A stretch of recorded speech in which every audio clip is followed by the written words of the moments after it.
Anybody would care to join me? I'll recite the Pledge of Allegiance. Everybody cares to join me? Then if you wish, a silent prayer for the veterans that have served us well and for those that will serve us in the future. I pledge allegiance to the flag of the United States of America and to the republic for which it stands, one nation, under God, indivisible, with liberty and justice for all.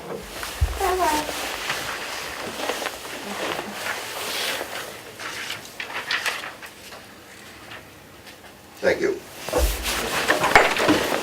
Call the meeting to order. Town of Grand Rapids, November 11th at 6 p.m. Town of Grand Rapids Municipal Hall. First item on our agenda is to approve the agenda for the meeting. Any changes? Hearing none, the agenda is set. Approve the minutes of October 9th, October 15th, October 14th, October 22nd, and October 28th. Town board meetings. Any corrections? 5% standing. We'll make a motion to approve the 5 board minute meetings as presented. Motion Kathy, second by Second. Dan, thank you. Any discussion, one more time? Hearing none, all in favor signify by saying aye. Aye. I'm an aye, any opposed? No opposed. Item 3, public comment, people wishing to address the board, limited to 2 minutes each, with public comment period limited to a total of 30 minutes. Anybody in the audience wish to speak to the board or to the public this evening?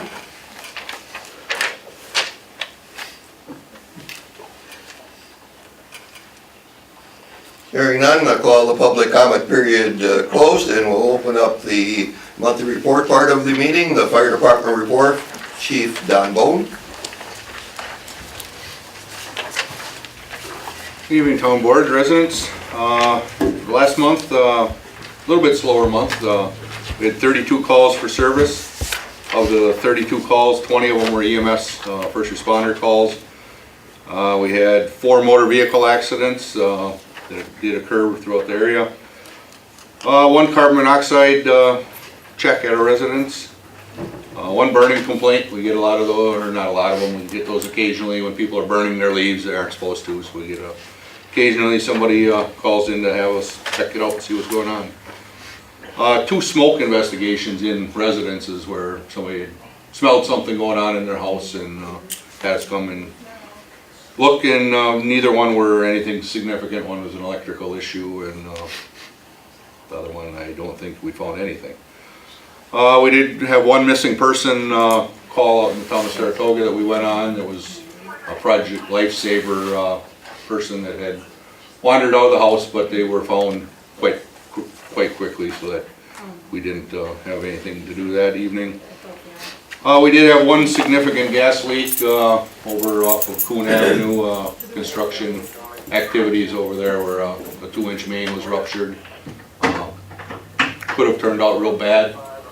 The person actually cut the thing, tried to shut it off, so could have turned out real bad right in the commercial district over there by Walmart and stuff. So, but luckily it didn't spark, and the gas company got there and got it taken care of. We did have 1 lawnmower burn up, so I guess you don't think that those can go up too often, but they did. And 1 false alarm on a smoke detector. I guess, you know, we do actually get quite a few calls that are a detector that's just a chirp. You know, it's a chirp every minute or something like that. Typically an alarm, whether it's a smoke alarm or a carbon monoxide, is going to be a steady buzzing sound.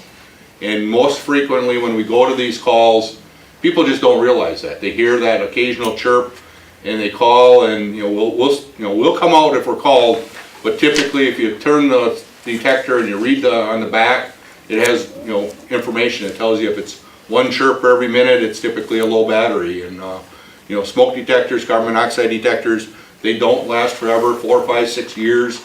You should look at replacing them. So, we do get sent out on quite a few calls that end up just being a low battery. So, we will always come if you call, but it's nice if you can do some investigation and figure out if it is just a battery or not. But don't hesitate. If you have any concerns, especially on a smoke alarm, call us and we will come and check it out.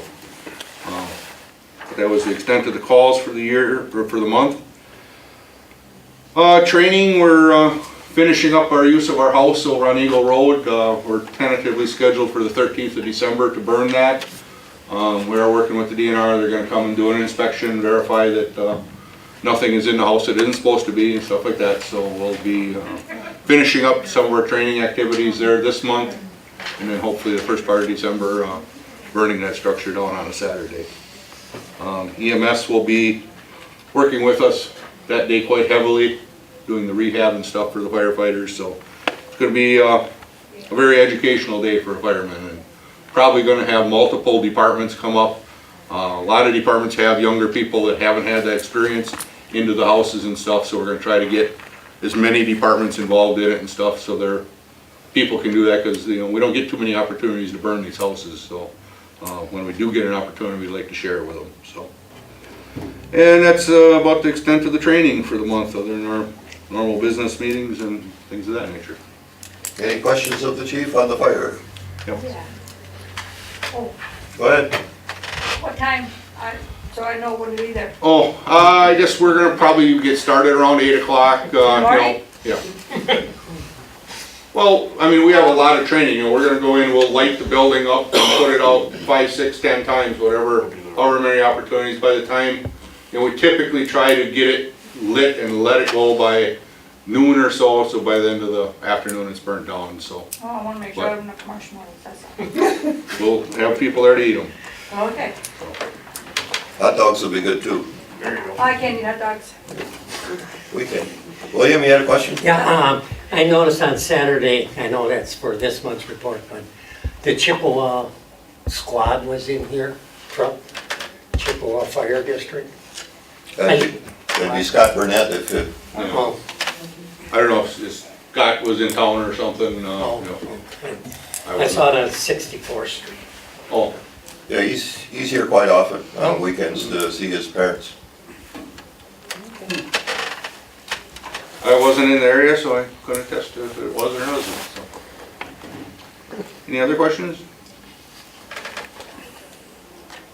Safety department, we did have one slip and fall in the, of an election worker getting ready for the election, so we did no injury that was beyond just the documentation of it. So I guess I did forget one thing under the fire. Go ahead if you want it back. I did receive today, I got a phone call from the Enbridge Corporation. We put in the last 2 years for grants. Last year they gave us our foam firefighting nozzles and stuff. This year I did put in for foam that we use on all of our vehicle fires, especially the ethanol fires and stuff like that. And the gentleman did stop today and gave us a check for $1,000 towards firefighting foam. So Enbridge is a very big supporter of the fire departments in the area. Encouraged us to put in for the grant every year. It's up to $1,000 grant for equipment, and they said they love giving it away. They're actually potentially going to start giving pickups away. They said once their pickups get to 120,000 miles or something, they're going to be exchange or getting rid of them, and they're going to be starting to look at donating them to municipalities that can use them and stuff. So I said, it's just neat to see the corporations that have the ability to help municipalities out are willing to do that. So whether or not we have a use for it or not, don't know, or when they get going, but it's just neat to see these companies that are willing to help different municipalities out. So Enbridge, isn't that the company that's doing the, a line through the air, pipeline Yeah. through the area? Yeah, they're the big pipeline petroleum transporter. We don't have anything in our jurisdiction, but just to the south of us and stuff they go through, and and all they're asking for, they're actually a very valuable resource for hazmat spills and stuff like that. They have a fairly large structure out in Vesper that they have a lot of equipment and stuff stored for hazmat cleanup and stuff like that. So they're a big supporter of, like you say, and it's not only to be used, we can use it on anything that occurs. If we have a rail incident, whether it's their product or not, they're willing to come and assist us in any way they can, and we sort it out after the situation's taken care of. So Do you have anything else on the safety? Nope. Any questions on the safety part of it? If not, thank you very much. You may return. Police Department Chief Mel Peterson. Evening, everybody. For the month of October, Grand Rapids Police Department, we responded to 363 calls for service. This compared to 365 calls last year, so virtually no change there. Board members, you have a breakdown of those calls. We issued 26 written warnings, 6 municipal ordinance citations, and 40 traffic citations for the month of October. Training for last month, on the 19th and the 16th, all officers completed child passenger diversion program training over at the fire department. This training was provided by Officer Cassandra Borchard from the Rapids Police Department, Wisconsin Rapids Police Department. She's a child safety seat technician, and basically this is to refresh all the officers on the proper installation of child seats and at what ages they can be in what seat, like all the way from the rear facing to the boosters to when they can actually sit in the seat without a child safety restraint. So that was good training, and also getting us geared up for a program I'd like to see implemented with our municipal court, where if we stop somebody that has a passenger that's a child passenger that's not safely or properly secured, basically they get a written warning, and then they have so many days to get with one of these safety seat technicians, and there's several in the county, and get the proper training and the proper equipment to safely secure and properly secure that safety seat in the vehicle, and then that way it would avoid a citation. Now, if they choose not to participate, then the citation would be issued, but I think it's a good way for educating, especially some of these young parents out there that may not know how to properly secure safety seats. So that's kind of what we're looking at a little bit down the line. On the 14th of October, we completed our firearms training at the Wisconsin Rapids Range. What's significant was that this was the first qualifications that we had where we actually used the new Law Enforcement Standards Board training criteria for firearms. That hasn't been officially implemented yet, so we're kind of getting ahead of the curve here a little bit, but it's going to be coming down the pipe here probably, I think sometime next year. I don't know the exact date, but the state of Wisconsin is going to be setting up certain criteria for specific qualifications for all departments, so that each department doesn't have to basically have their own qualification course. So it'll standardize it all across the state.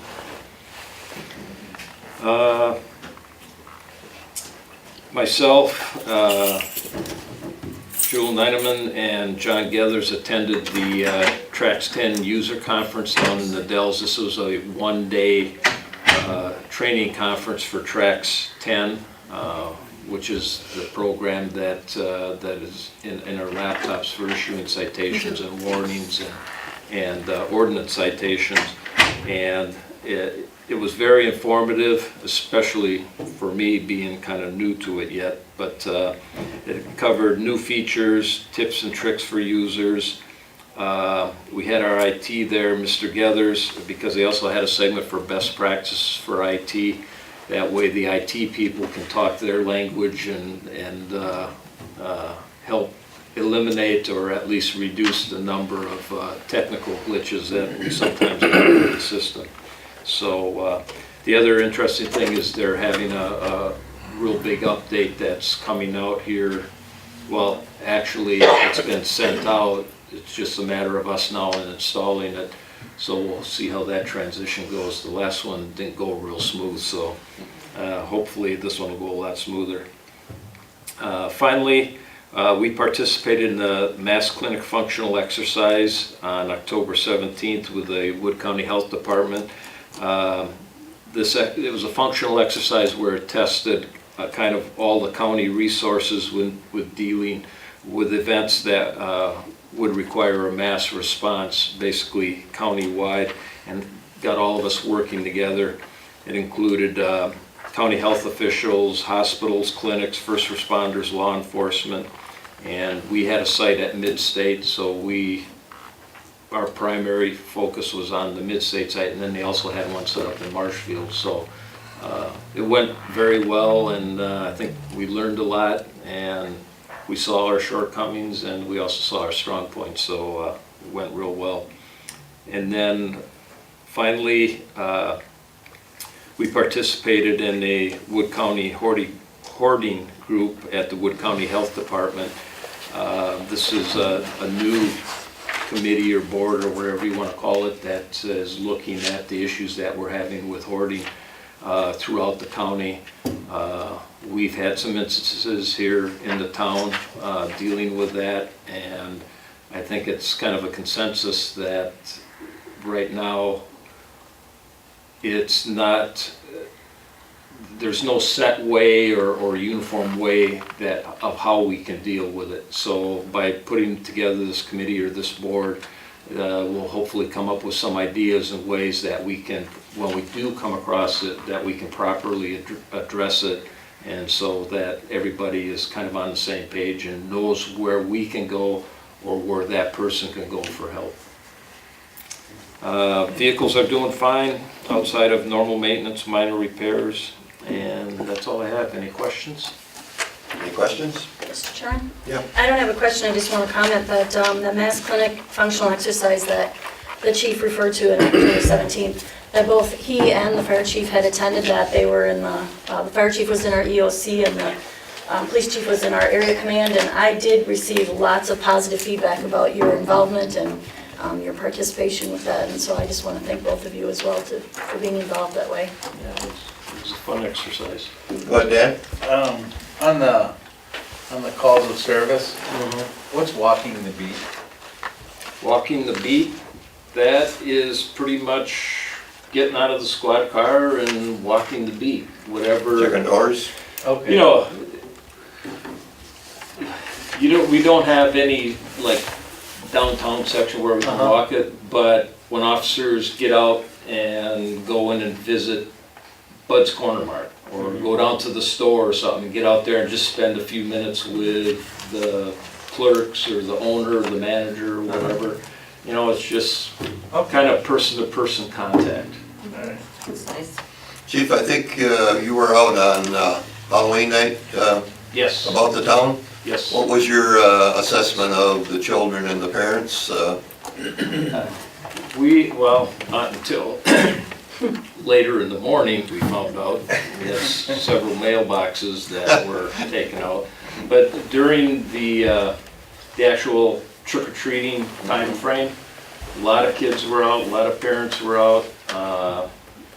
Some of the subdivisions were just jam-packed. I mean, you could barely get down some of the streets, but overall it was real quiet.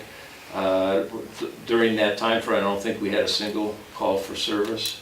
So everybody was, I thought it went real well. Everybody was kind of bundled up. It was a little nippy that night, so maybe that got them all in early. But overall, it went real well and no incidents at all.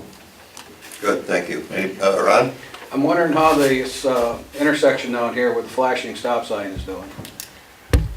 We haven't had any reports of vehicles blowing through it like we had in the past. I know I've sat there during, since the lighted sign's been up, and I think it's got people's attention. I mean, you can see it clear down to Griffith, when you're coming, so there's plenty of warning. So far, I think it's been a success. One of our other, go ahead, Patty. No, that's fine. Go ahead, take yours first. I was just gonna add, maybe you'd like to mention a little bit about the Grand Rapids Auxiliary Police, sending out letters to the local business owners. Oh, yes. That's another good program that's starting out. Right, and we've had a real good response so far also. Helping Hands program here, obviously this is my first year being a part of that, but it's where we send out and ask donations from all the businesses in the town of Grand Rapids, asking for a donation, and basically what those donations are used for is we have identified families in the town that are less fortunate than most of us, and their Christmases probably aren't as joyful during the holiday season. So what we do is we request these donations, and then we go and buy presents, and then shortly before the holidays we go out and deliver these presents to these less fortunate families, and give them maybe a little extra special Christmas during the holidays. So that's been going real well. I talked to Sergeant Drinkwine last night, and I think they've already met last year's donations, and they're expecting, you know, more to come. So hopefully, we're to the point where we're thinking about adding families. So it's been a real success so far. You got a little follow-up? I was just going to say, other people can actually donate to this other than just local businesses, Sure. Is that correct? Yes, Okay. that is correct. Thank you. The other thing on that same topic, I know from years past, you sometimes get a lot of packages to wrap up, but they do them in a mass. Yes. If they're gonna do that again and you need assistance, just let us board members know. I think some of us would be glad to come in and We can do help that. wrap up, I will put that out to the auxiliaries. You know, between the officers and the auxiliary, they're the ones that primarily do all the wrapping Yeah. for the gifts. So when they set up a date to do that, I'll make sure that gets out. My daughter who's been out of college and out of high school for years still remembers the time when my wife and I brought her down here to help wrap presents, and So, thinks very fondly of that. So a little community service for anybody, Right. doesn't go wrong. we'll put that out there. Okay, anybody else? Don? Arnie, I just wanted to commend the police department. Last Monday morning, early Monday morning, I guess, I had a visitor arrive in my yard by going through a stop sign and wiped out some trees, a bunch of other stuff, caused some significant damage to my property and obviously to their vehicle. And I think by Thursday or Friday, I know Officer Anderson was working on it, probably the lead, but I know everybody had a part in it. They did track down who the person was and issued them quite a few citations and stuff. Obviously, they left the scene, you know, this was 1, 2 o'clock in the morning or something, so it was nice to see that, you know, people don't think crimes get solved, especially when it's property damage and stuff like that, and they do get solved quite frequently, and I was pretty happy. I did give Jeremy a lot to put some pressure on him. I said, "You catch him yet?" But and I believe if I heard the story right, because I was out of town for part of it, they were tracked down via Facebook. Yeah. So Social media is a wonderful thing yeah, at times. so you know, I guess it's neat with the youthfulness of some of these officers, the finesse they have with using the social media and stuff. It's amazing what people will put out there and get themselves in trouble. So, thank God that, I guess Paul Harvey made a career off of people doing stupid things, so. All right, anybody else? No, thank you very much. Thank you. Okay, we'll then move to item 5, discuss fire department's automatic mutual aid with the Village of Buren. I guess this goes back probably 2 years ago, as Buren was indicating to us, they were struggling. We as a board told our chief to meet with their chief and see if they could help things out. Our chiefs have worked for him for quite a while. Over the last year or so, Mr. Evenson from the village board and I have had numerous conversations of you know, how he's doing, how they're going, if he needed any help, if he wanted to talk. And John primarily was more interested in what was more important to them at that time, and that was getting their business part done. So after the business part was done, I drafted a letter, which you all have a copy of, that I indicated to John that I was gonna bring this to you. I didn't indicate that, but my intention was to indicate if no response came from the village or from him, that I would let you know, decide, and have the board decide whether we want to keep the automatic mutual aid in effect with them, or go back to the standard mutual aid, which means we send minimal number of equipment as it stands right now. If there's a call in the village, our full source of equipment will go as if there is a call into Grand Rapids. Buren reciprocates with what they can. So, I mean, it's not a bad program. There is some concerns with us that if we are on scene and for some reason or other they are unable to get there, that makes us the incident command, and also puts more liabilities on our department. Now, we know we have fire liabilities on anything we do, but I wanted the board to direct us as to what the chief should be doing as far as mutual aid. We can continue it on for a while. I know I think they met last night. I believe some of the board members were there just to see what was going on. I was sitting in the hospital with my wife, so I did not attend. But if they, you know, are, I guess, what's your thoughts as to what you want to do? Continue on as we are? Certainly can. Ernie? Yes, John did not respond to you right. for this letter at all either. Yeah, I had no response, no communication, several voice messages to him with no response, and I believe he's indicated that he just wanted to take a wait-and-see attitude.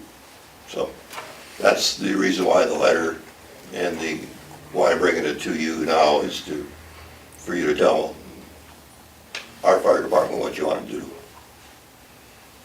Dan? I was all three of us attended the meeting last night, so, you know, from my aspect of it, obviously their chief is resigning as of the first of the year.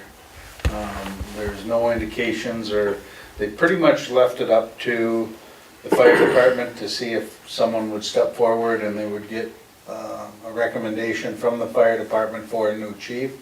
From what we heard last night, the fire department, nobody is stepping up or indicates they want that position. So then the board did say that they were a little lax in pursuing a chief, because they were just hoping that somebody within the department would. They did indicate they were gonna put an ad in the paper, along with looking for firefighters and EMS personnel, to try to see if they found some interest that way. And if that didn't work, they were gonna pursue other alternatives, which one was consider an agreement with Grand Rapids. They did bring that up. Also, the city of Wisconsin Rapids was there, so a representative from them, and said that they would also, you know, be interested in talking to them about an agreement there too. My opinion is, with all that being said, while they are pursuing a chief, I would like to see us keep our mutual aid agreement, automatic mutual aid agreement going, as long as they are doing something. They are on the fast track. They said they are definitely something that they need to do right away. And like I said, from my perspective of what I've seen of the Buren Fire Department, working with Grand Rapids, you know, Don and Bob and Mark and all the officers over there have done a phenomenal job of training together. You know, we haven't had a lot of fire calls, so, but it has really been beneficial, I think, to both departments. And again, that is just my perspective of it, so.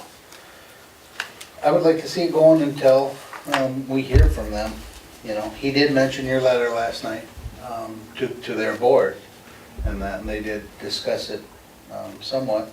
And he understands Grand Rapids' point, and why we took the position we did. We definitely did, but, so we will see, I think, in the next few weeks, what direction they plan on going. Any other comments? All right, what I'd like to do, Dan, is to maybe extend it for a period of time so that we revisit it again. You know, if you want to say a 6 month or a year, I'd be very comfortable with taking that stance if that's the feelings of the board. I don't know where everybody else stands. Another thing that President Evenson had mentioned is the reason why he didn't respond to your calls or to letters, and also the city of Wisconsin Rapids was in contact with him, is because he wanted to speak and get a consensus of what the board wanted to do also. So it wasn't to, that was my interpretation of when he was talking about this letter, was that was one of the reasons, is that he didn't want to start that conversation or whatever without getting direction of where the village board wanted to go. Yeah, I had contact, the letter, by the way, did go to all village trustees also. And I did have conversation with them, a couple of them at the grand opening of their business park, and their comments, and that was, you know, first part of September. And yeah, we need to look at it, and I guess it just took now till November for that to finally get scheduled to be on their agenda where they understand, and obviously it's very important for them to have their fire department. So, yeah. I make a motion to extend the volunteer, I guess is what you call it, or automatic, Automatic mutual for aid. 6 months, 6 months. beginning November 1st. Is there a second? I'll second that. Motion Patty, motion Bill, second Patty, discussion? I just wanted to comment, I'm glad to hear that you're going 6 months, not a year, because I think that we need to be a little bit more proactive with having a conversation with them and seeing what direction we can move this along. I'm just concerned if you put it out a year, and then a year from now, is it another year, and then another year, you know, we do need to continue. They already wanted to schedule a meeting last night for, was it Wednesday, and then they decided that it needed to be on Thursday. So once they got consensus of where they wanted to go, who was gonna take the lead in this, they are moving. I mean, the President Evenson, he was, he made it clear that they wanted to move quickly on this, whatever the decision may be. Chief? I guess, you know, the reason that I felt that this needed to be discussed is because we are expending a lot of money between the labor and just the time involved. And I guess, you know, I just felt it was that I need the equipment usage and stuff like that. Then, you know, I just felt that I need the direction of the board. You know, this is gonna be, you know, an ongoing expense that we're gonna be incurring. So as long as you understand that is an expense being incurred that we wouldn't typically have to, I'm fine with it. Like I say, the biggest issue here is, and from talking with both our insurance agency and, you know, and the attorney, is the liability of, if they don't have anybody on scene, we are assuming the liability of that incident. The town is, 100%. That's the crux of this, is who is responsible for whatever goes on at that scene. And if they don't have anybody there, that is being pushed onto our township's liability. And, you know, the exposure that we're creating ourselves is, it needs to be, you know, factored into this, so. But our insurance is as such that we don't have issues with that, where we don't have to increase our insurance. Is No, that- no, No, the but issue is not. Exposure It's is- more the exposure. Well, And that's and where this granted, whole mutual aid and everything is all about, is exposure. well, we, So- yeah, and that's the Mutual point I aid wanted is to make. different than automatic response. The issue is Mutual aid who's call. in charge of the scene. Yes. That's where. If nobody that's where from you're- Buren shows up, and we are being forced to be in charge of the scene because none of their personnel showed up, all that liability and responsibility is placed on the town. If it's So- mutual aid, then the decisions that are made there are made because it's a mutual aid. They are handling their own call, and we are assisting them. So that's where the difference comes into play. Well, And the it's city of significant. Wisconsin Rapids is what, automatic or mutual? Mutual. They said it would be automatic at the meeting, if Grand Rapids didn't. And the library issue, the liability issue was brought up, Right. and that's, and just to reiterate what was said there, basically, Arnie's concern was that, and your concern was something else. That's what John pointed out several times, that the liability issue was the letter issue and why they were stopping it, yours We didn't- concern. I mean, that's what was said, Yeah. right or wrong. That's what No, was said. the concern is the liability, and that's why I put a date on it, and I had no intention of, as you know, we didn't cancel it. I wasn't gonna do that until I had a consensus of the board to, if we were going to turn back to standard mutual aid. As long as they've got somebody there, and we would hope they always would, then our insurance is, we're not primary, we're not the incident command, or IC as they would like to refer to, and that's fine. You know, they can be helping us, you know. A lot of times the calls we've had lately, they get started and we call them off because we don't need their response, but they're on mutual aid automatic call for us on the reciprocatory side. So it is a two-way street. We're working back together, and that's what government it is, working back together. And if we can help them through this phase, as long as we're understanding as to where we are, I'm fine with it. Yeah, they said that they went through the same predicament 20 years ago, where they had, you know, police or fire chief retiring and then not having someone to step up to the plate right away. And so there was a time in there where they did not have one, you know, for a certain period of time. So they're going through the same scenario. Okay? So the question is, all right, let's say you guys, Grand Rapids shows up first, assumes the incident command, and then Buren shows up.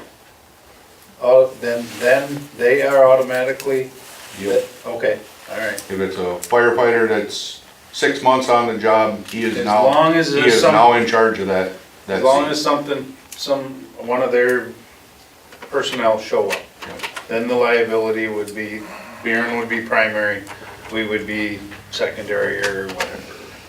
And that's because you guys are choosing to relinquish the command to them, is that correct? No, it's their scene. We Yeah, have it's no theirs. choice. It's their scene to manage. It's their jurisdiction, their responsibility.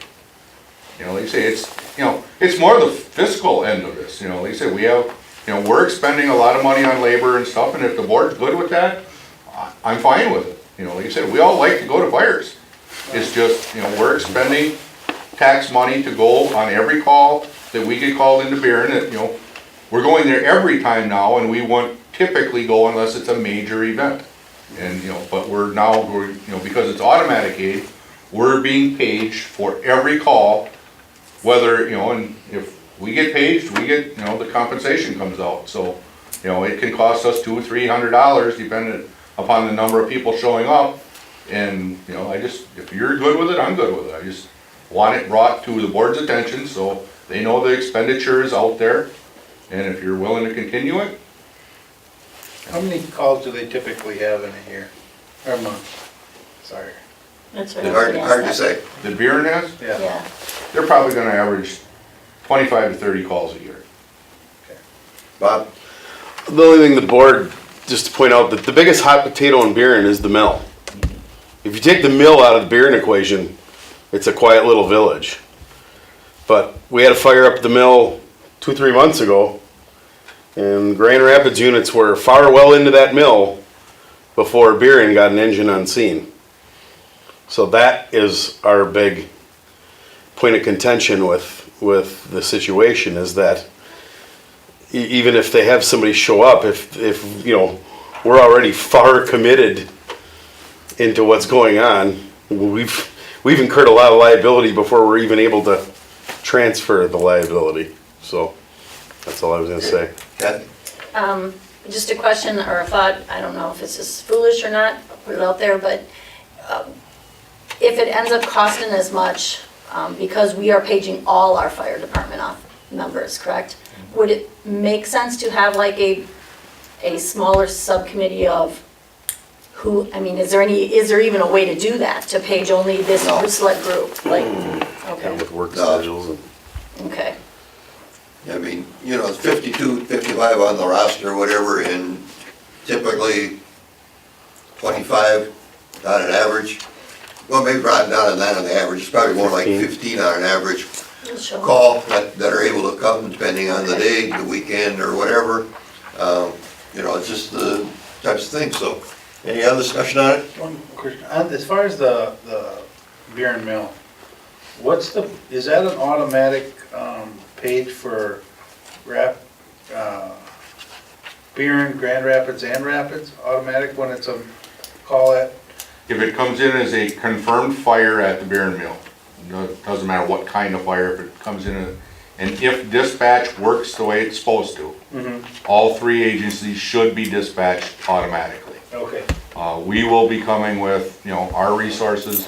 Rapids will be bringing truck 5 from the west side station with the 3 personnel are at the west side station if they're available. Otherwise, you know, when they get freed up, they will be responding with that 3 personnel, and we respond with our resources, and Beer comes with their own, but.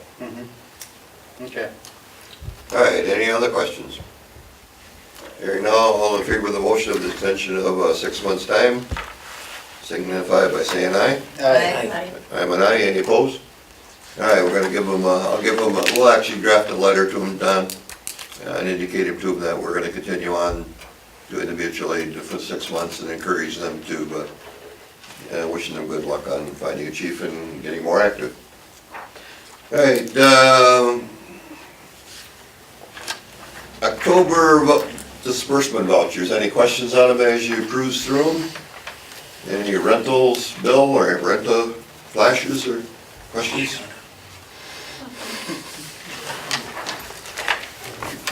Anybody? No, sir. All right, no questions? Okay, we're gonna move to operator license number 7. We do have one. Somebody wanna cruise it and take a look?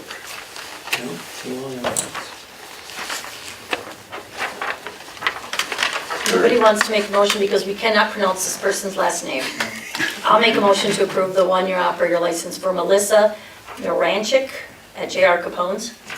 I'll second it, that's easy. That's as close as I could get to pronouncing it. Motion made and seconded to the 1-year operator license. Any questions first? If not, all in favor say aye. Aye. I'm an aye, any opposed? Okay. All right, reports from committees. I'll start off with Public Works. Talk a little bit to Rick, and doing a good job getting some salt in intersections. They did some scraping today. Unfortunately, we have some trouble with Rick's truck, the one we were talking about possibly taken out of service with a whine or a howl somewhere. We're not sure if it's in the transmission or if it's related to something else. So we have an appointment for that likely tomorrow at up to Marshfield. Get it looked at, see what the problem is. Other than that, everything else, the blades were changed on all the units, all the routine maintenance was done on the equipment, all the markers were put out that we need to do for our protection on curbs that we plow around, especially in the mid-state area. Any questions from you? Well, how is the salt and seeing on TV, a lot of stockpiles, you know, different cities are doing a bunch of stockpiling of salt. Is there anticipation of an issue with that? I heard our shed that is actually owned by the county was full right to the brim, actually, overflowing. It acted so full.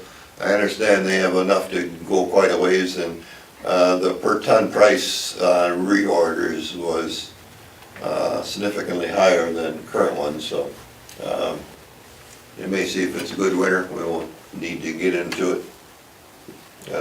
But hopefully we'll be fine. I do have one other thing I wanted to report to the board, and then I'll pass it on to the next committee. Had a situation last week, Monday, where our building inspector is on vacation, and a business needed to have a electrical inspection. We have no agreement with any other inspectors. So I did call Mayor Zach Berwink from the city, asked him if he would be willing to have his building inspector come out and do a one-time inspection for us, and they absolutely agreed. Then actually they did one more for us that was not called for us, but apparently somebody called Water and Light, said they needed one, and they said, well, the city can do it for you. So they did a second one for us. But in my conversations with the mayor, he and I both thought it would be appropriate for us to develop a working agreement with a two-party agreement, such as a mutual aid agreement. They get themselves into the same situation from time as we are with the inspector on vacation and Mike needing one. I said I think we could draw up a very simple reciprocity type of agreement with them, and that way in the event one or the other needs some assistance, I think we'd be certainly willing and be favorable for us and them just to do that. So I'm going to start working on that for you. All right. Other committee reports, anything on the Plan Commission? Patty? The Plan Commission met on October 27th for a land use permit to rent space in the previous building known as Mark Motors on Plover. It was a auto repair business that is going to be renting some space on that.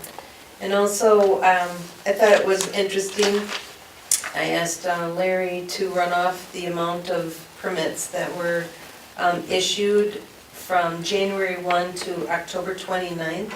And so far, 209 permits have been issued with a total fees of $16,910. So it's sort of interesting. That up or down?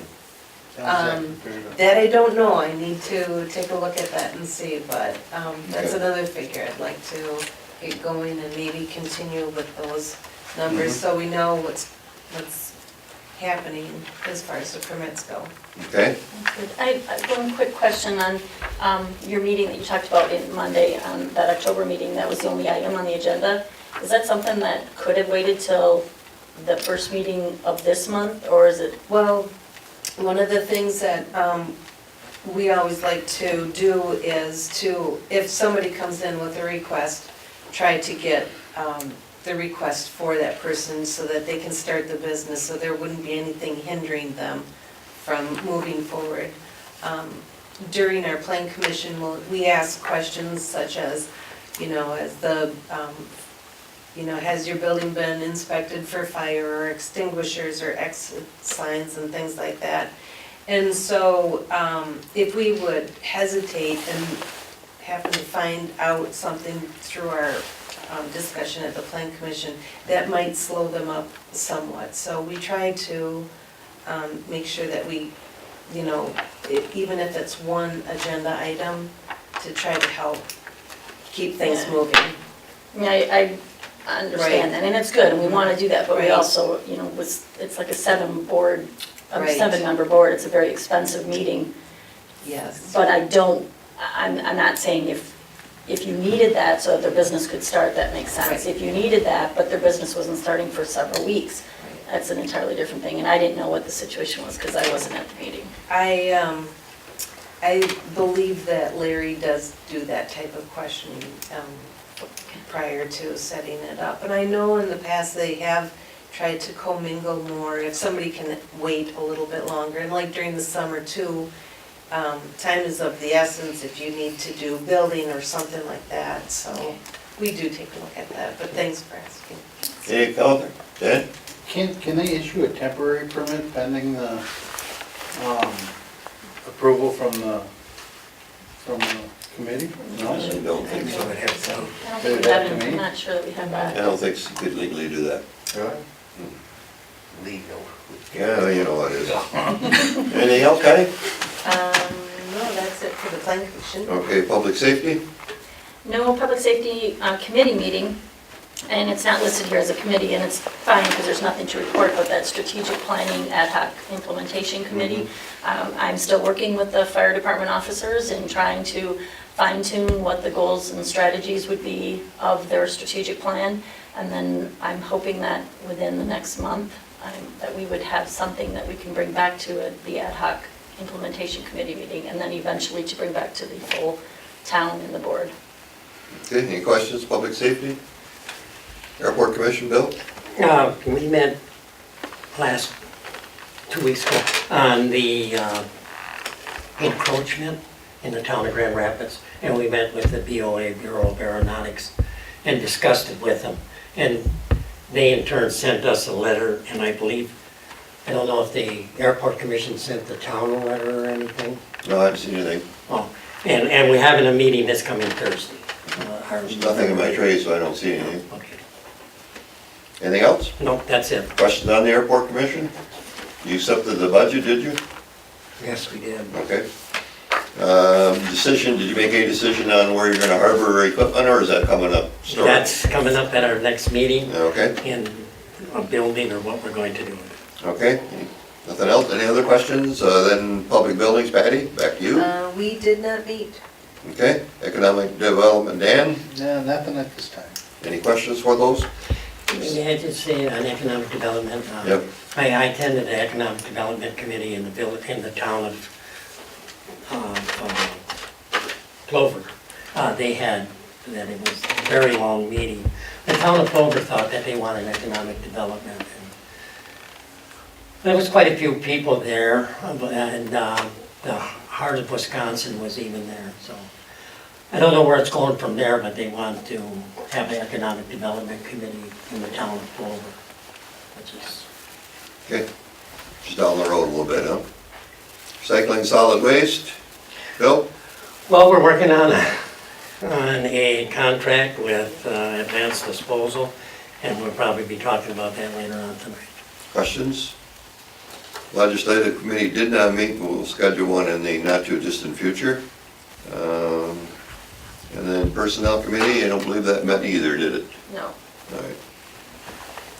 Okay, any other questions? And that will go to reports from individual town board members.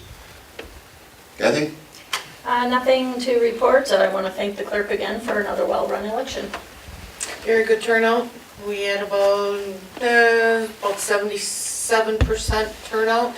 A lot of new registrations, 257 on election day.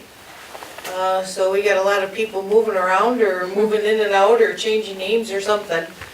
And we had a total of 3,920 voters, so it was a good day. One thing we noticed in these fall meetings, the every other one and the presidential one, that we're getting backed up with our ballot machine because of the timing of it takes for it to authorize it. So we're kind of looking into whether there's the possibility of renting a second one, or if we need to purchase another one, because we actually had the line outside the door waiting to get in, and we'd like to serve the public as well as we could. So Judy is looking into that a little bit. Did you get an answer yet? Yep, I did. It's roughly $6,000 for the machine to purchase it. We can rent it for about $1,200 per election, which would be, we'd only need it every other year for the fall elections. So it's something to keep in mind for, I mean, we could do 12 years worth of elections for what it would cost us to purchase one.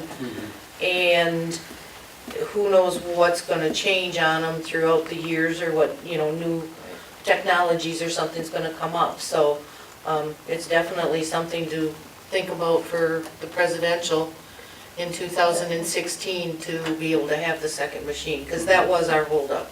I mean, there were times where we had to hold people back at the door, even though our poll book tables and the ballot tables were empty. But there was no place for them to go, so it didn't pay to just keep letting people in and make the lines, nobody knew what line they were in, so. Do you know how much this election costs at all? I don't have all my numbers put together yet, but I know I had roughly 3,000 in poll workers, so you're looking at probably close to 4,000, 4,500 by the time I've got the postage for mailing all the absentee ballots. And that doesn't include the cost of the ballots, the envelopes, the county picks all that up. So, Bill? Could we get a written report like that? Yeah. You know, about the election, how much they cost, you know, kind of like an annual report, what this election cost. Yeah, I can put one together for you. That'd be nice on the website to I- have for like FYI.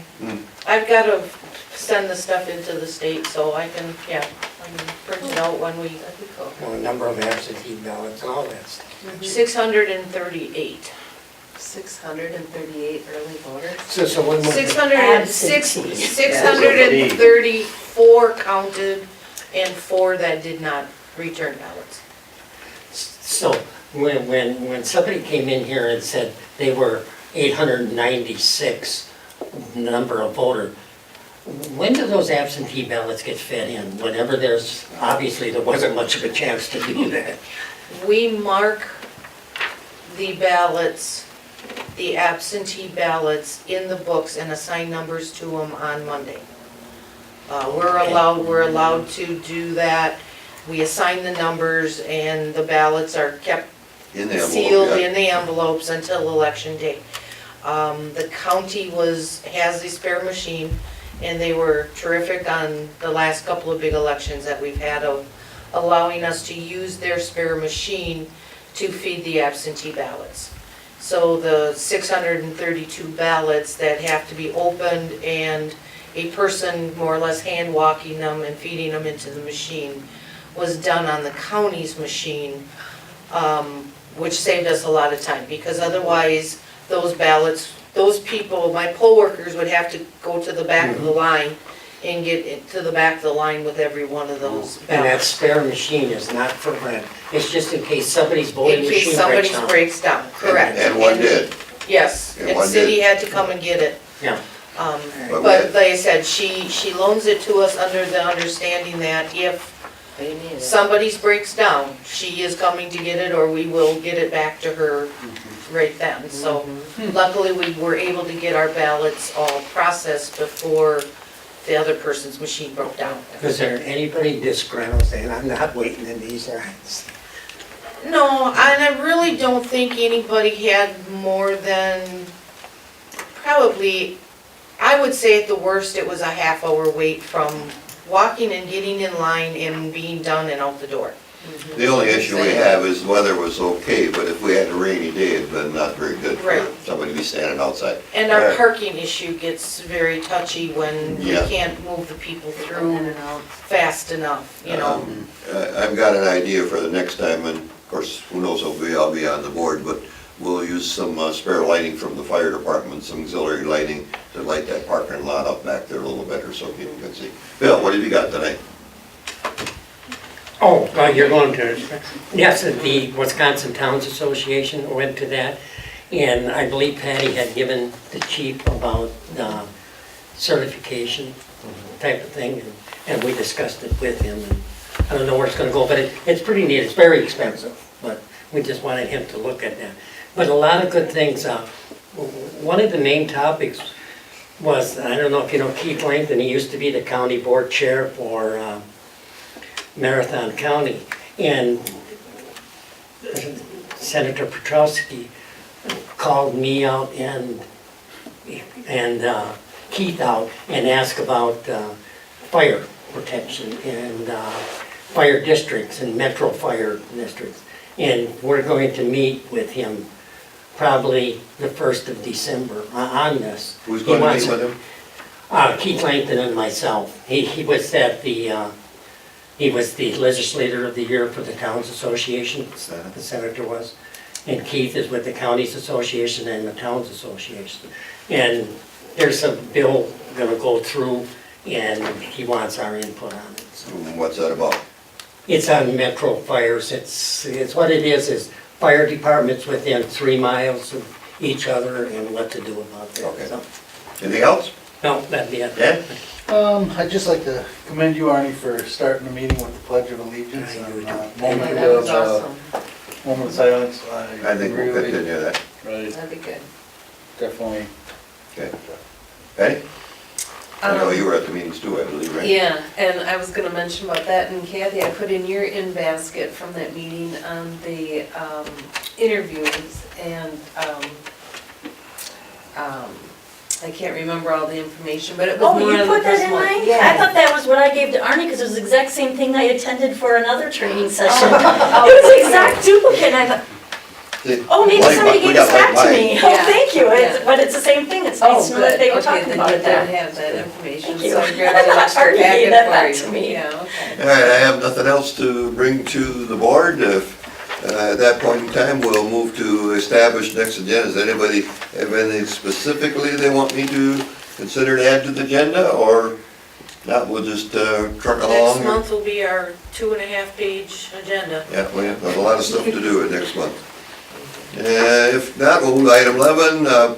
Again, the wrap-up for public people wishing to speak to the board on any topics, 2 minutes in length, and input limited to a total of 16 minutes. I guess that allows for 8.